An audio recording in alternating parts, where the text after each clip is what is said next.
Hi, welcome to this podcast live stream. If you're watching from the membership, or welcome to the podcast if you're listening on the podcast. Welcome to another episode. We're going to be talking about the new moon in Sagittarius that we had earlier today. For me in Paris, it was about 12 hours ago. I was sleeping, but I honestly have been feeling it all weekend. Let me open up the chat so I don't miss any questions or anything from you guys while we're live. But so yeah, for me, Sagittarius is really an energy that comes down to what are we believing, right? And when we apply this to the new moons are about beginnings that start 6-month cycles. If you've taken the Manifest with the Moon class that I have in the membership, then you already know my whole perspective and opinion of new moons. And they really are something that triggers a new cycle to begin within that area of our chart. So for me, I have been, and there's a lot else going on, there always is in the sky. We have a Mercury retrograde in Sag as well, which the new moon wasn't close to the Mercury retrograde, but the moon will go over Mercury retrograde tomorrow. The new moon was at 9 degrees. So if you have anything in mutable signs there, if you have anything in Sag there, it's going to be amplified. If you have anything in any other mutable sign, Pisces, Virgo, Gemini, it is going to kind of add tension to those placements in your chart. So that's how you can apply it to your chart individually. Hair keeps getting stuck in my AirPod. But in general, like I said, new moons begin 6-month cycles. So this is really a beginning of a chapter as it relates to the area of life you have Sagittarius ruling and how your belief systems are playing into what you want to create in that area of your life. So for me, I got off on a tangent. I always bring it full circle. I have Venus and Gemini as my chart ruler. So the Gemini placements like to go off on tangents, but hopefully we always bring it back. So this is me bringing this back around. For me, this has been showing up in my communication because it's in my third house, and it's really been affecting my French learning skills. I've been learning French since last year when Mercury was in Sagittarius. And so me coming to France was in an intentional embodiment of that. Like I wanted to come here to really immerse myself in French culture and really become fluent in the French language. And so Mercury retrograde and the new moon specifically have been like me just getting more determined with that, being more committed to that journey. When Mercury first went retrograde, I like had a couple days where I was like, I don't even want to speak French. Like I can't even think straight, like in my first language, so I kind of got lazy with it. But as we've gotten closer to this new moon, it's come back around for me. And today I really put a lot of full effort in to not speak any English to anybody that I interacted with. And that's how it's been showing up for me is like, I really want to master this language. I really want to be able to have a second language, a fluency with a second language in my toolbox, so to speak. So that's how it's been showing up for me. And I really just have felt it all day today. Like I went out to eat and I forced myself to speak French the whole time.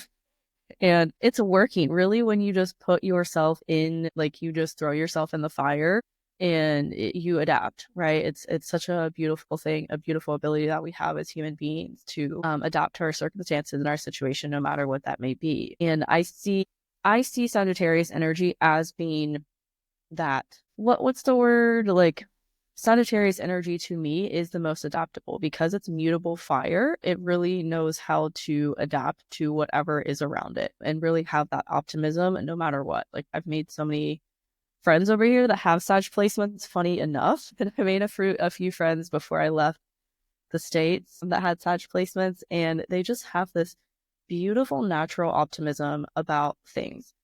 They really are able to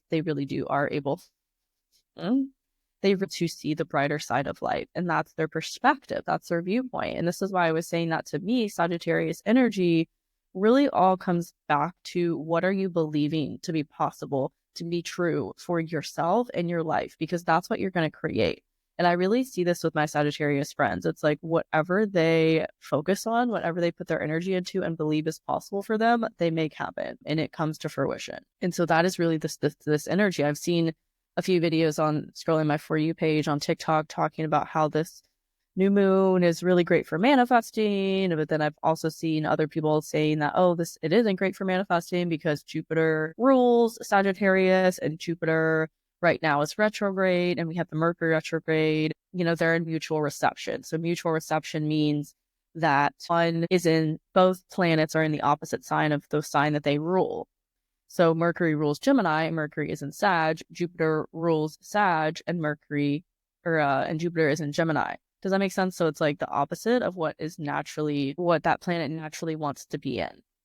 Does that make sense? Like in my chart, I have a mutual reception between Mercury and Venus because Venus rules Taurus. My Venus is in Gemini and my Mercury is in Taurus. So they're like kind of in the opposite, they're in the opposite sign of what they want to be in. Same thing with what's going on in the sky right now between Mercury and Jupiter. Like Mercury wants to be in Gemini and Jupiter wants to be in Sagittarius, but right now Jupiter's in Gemini and Mercury's in Sagittarius, right? Hopefully I didn't over-explain that. But yeah, and I think both things are true. I think that, this is probably my Sag moon and my Venus in Gemini, like, and Libra rising. I see both sides of things. I really do see the duality of everything. And for me, yes, this new moon is a great time to really set intentions around what you want to call in over the next 6 months, what you want to manifest, what you want to create in your life, and looking at any belief systems that are coming up for you that maybe you were telling you it's not possible, or telling you like it can't happen in the way that you want it to, or whatever the case may be. Like, I think right now is an important time to look on that because again, we are in a Mercury retrograde, and Mercury retrogrades are about reflection and reassessment as it relates to your mindset, your belief systems, how you're viewing things, and how you're communicating the things that you believe, because it all stems from our belief system, right? So our beliefs create our thoughts, and our thoughts create our reality, what we experience in our reality. And that is like cliche Sag energy to me. So the fact that we have Mercury retrograde in that energy, and we also have a new moon right now in that energy, is asking for us to get clear on what beliefs that we want to change that maybe have been creating something in our life that we don't really want anymore. And so like I was saying, for me, I was actually telling a friend this the other day, like, because they were saying like, oh my God, it is kind of cool, like how good your French is when like your comprehension is really great. You can understand what people are saying just like on the street or whatever. And like when you speak French, it's really good. And I was like, yeah, like for me, it really has come down to believing that I know more than I think I do. Like, sure, I'm not fluent. I can't have like a deep, full-on conversation with somebody in French about like politics or about like deep spiritual stuff, but I can get by. And it's because I have the belief that like I can do it, and I've like thrown myself into the fire that has strengthened that belief, that strengthened my confidence in it. And whenever I feel a blockage between like my comprehension of French and my speaking level, it's literally because I get insecure and I get really in my head of like, oh, I didn't understand the full sentence of what they said. So like what, blah, blah, blah.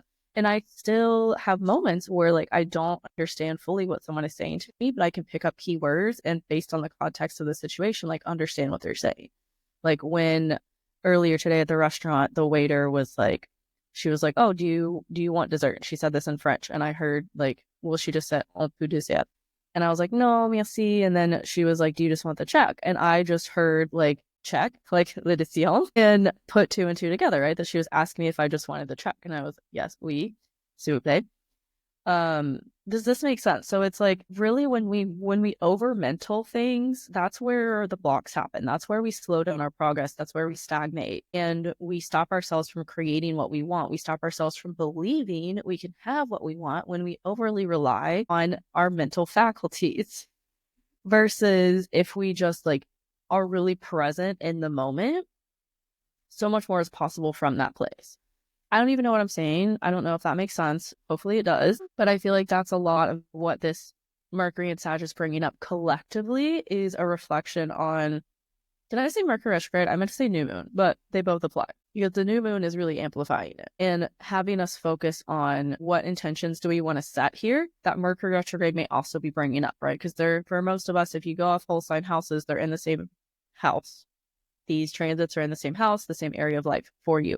So it's just going to be a double amplification of whatever has been coming up for you around the Mercury retrograde, right? And so for me, it's just been, like I was saying, a lot of belief systems and like reaffirming to myself that I can do it. I can do hard things. And for me, I keep saying Mercury retrograde, but it's the new moon. The new moon for me today was opposite my Venus. And Venus is my chart ruler. Being in a Mars year for me personally, Mars is my time lord this year because of the perfection year that I'm in. I talked about this a little bit in my recent YouTube live that I did. That's on my YouTube channel under the live videos if you want to go watch that. I am in a Mars is my time lord this year. So relationships are a big focus. I'm in a 7th house perfection year, and relationships are a big focus for me.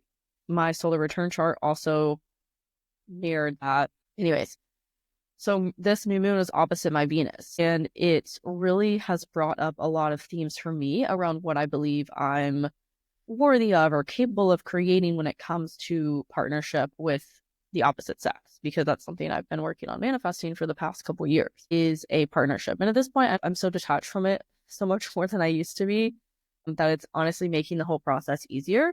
But that's a big part of what's been coming up for me today is like, okay, these men that I've been chatting with, these men that I've been hanging out with that aren't fully aligned with my standards, like, need to go. And I'm stepping into this new belief that like I get to have what I want when it comes to a partnership with a man.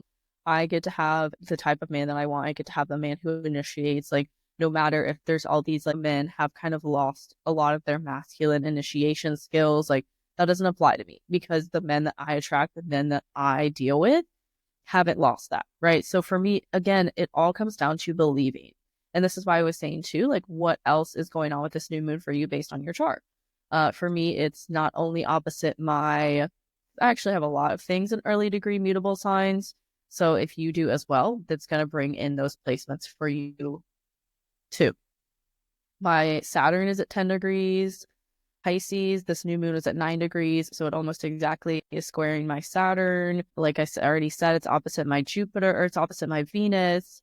And the new moon in Sag is also kind of very loosely, like it's a 7-degree orb squaring my Chiron. So there's a lot of themes for me this whole weekend and really today of like healing those beliefs that were holding me back in terms of attracting the kind of man that I want in my life, right? Whether or not it's a long-term relationship. Because like I said, at this point, I'm very detached from like what happens, where it goes. It like I was so focused before on finding the one, but it's like, you know what, I just really want to have fun. I just want to like have fun with somebody. And if it goes somewhere like serious, great. But if it doesn't, great, because I just want to also expand my awareness and my subconscious, like train my subconscious to see this as possible, because I've never really had the kind of relationship that I want before. So it's all new to me to even be attracting it in the first place, to even be setting intentions around it in the first place. And it takes a lot of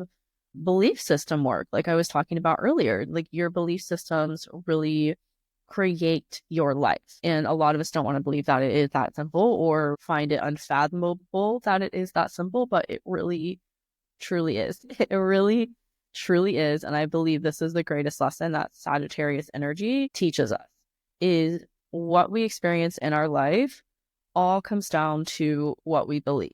For someone, and this is why you may know people in your life that have it really easy when it comes to relationships, or they just, they said they wanted to meet their husband and they did, like 2 days later, or 2 weeks later, or whatever it is, like, and you feel like these people are just so lucky, so lucky, so lucky.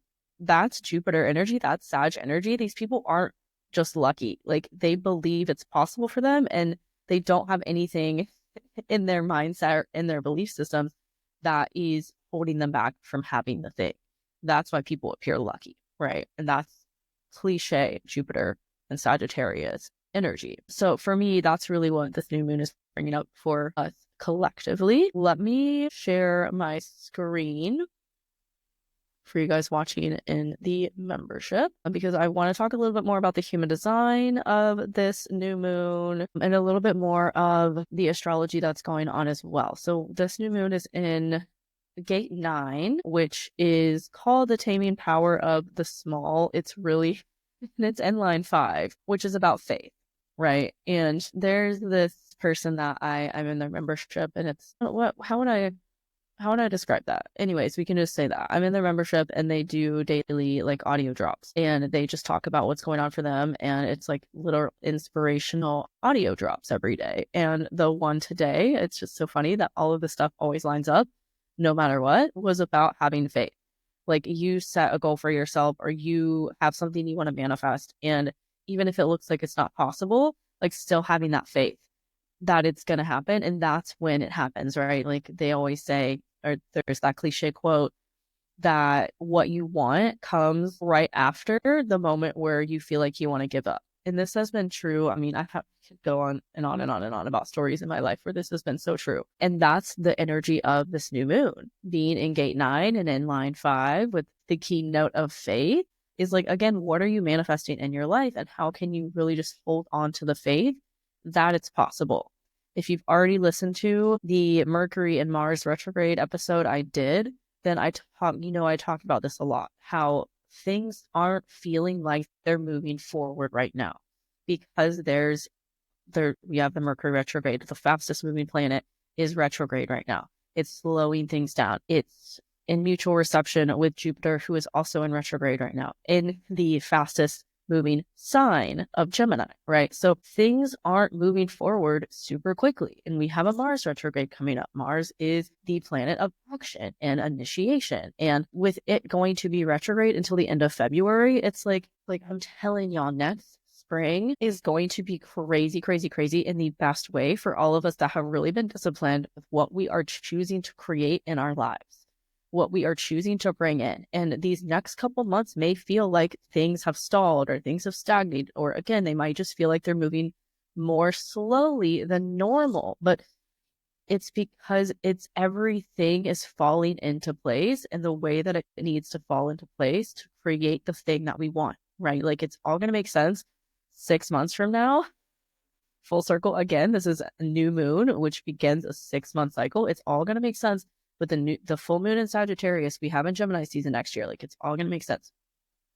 But just know that right now, it's going to feel like things are moving more slowly than we want them to, or than, we feel like they should. But it's for a reason. It's for a reason. So yeah, and the gate 9 to me, like where this new moon was today, is really about staying focused on the end goal, right? Staying focused on, this is like basic manifestation law of attraction principle, right? If you're familiar with that kind of stuff, like the basic principle of law of attraction, of manifestation, of creating what you want, is being in the energy of the end result. It's already here. Like for me, I already have a man that I have fun with, that we go on dates with, that like he shows me around the city and we just have a fun time. Like we just vibe, like it's already here. And I'm already living from that place of like, yeah, it's done.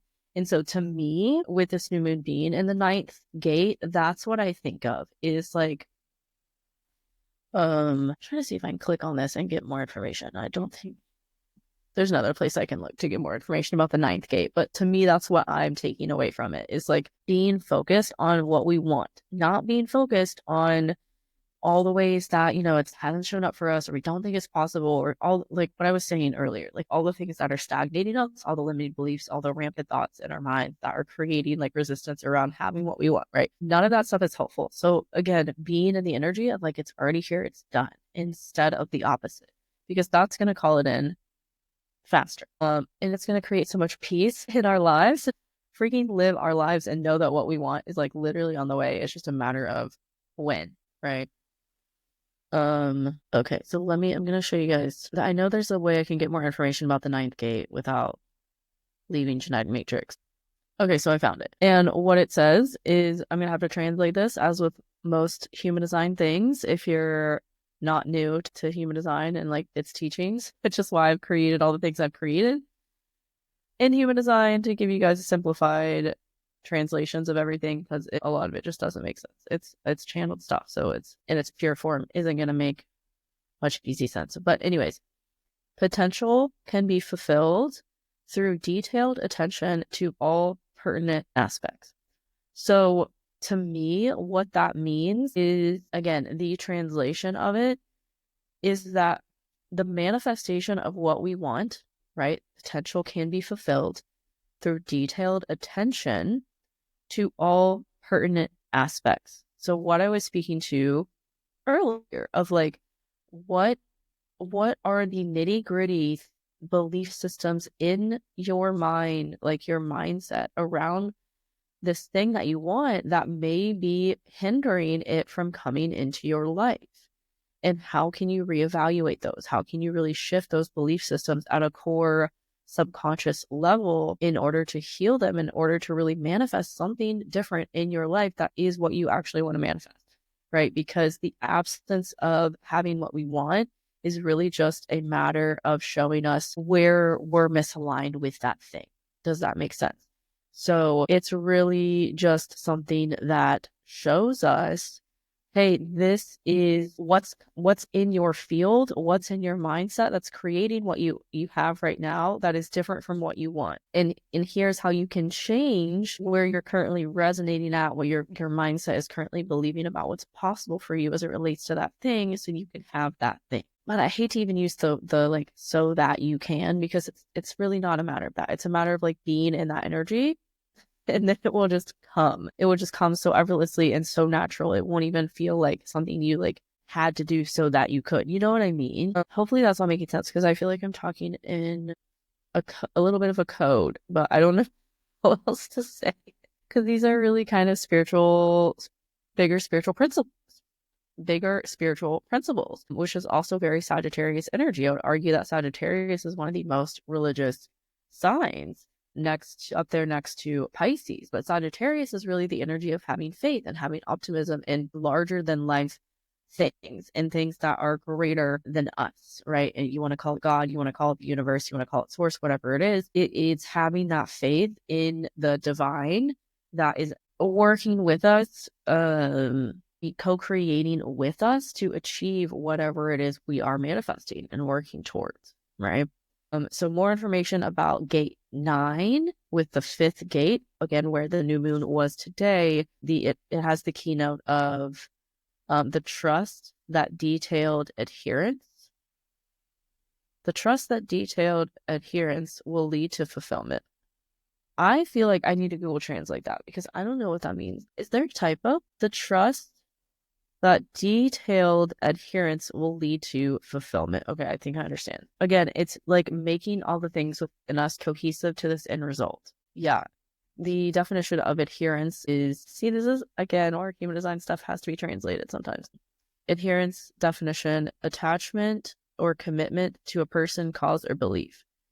The trust that detailed adherence will lead to fulfillment. Again, everything I've been saying this whole time. This is the very specific and detailed energy of this new moon, is when we really look at the human design of it.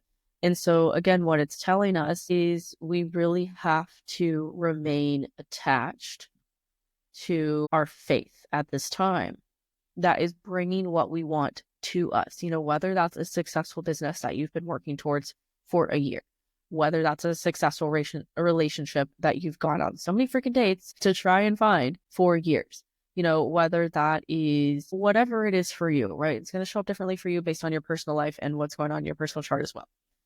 But it's just about being steadfast with the end result. It's adhering, right? It's remaining attached to and committed to the end result and the end goal, especially because we do have this new moon squaring Saturn as well. So this again is bringing up the energy of what I was saying earlier, that things may feel like they're not moving fast enough. Like we've put in all of this work, and this just seems like a big collective message that keeps coming up again and again and again right now. It's like, we've put in all this work. Why is it not creating the thing that we want? And it's like, because there's more pieces of the puzzle that have to fall into place before what we want happens, before it all comes together in the divine way that it's meant to.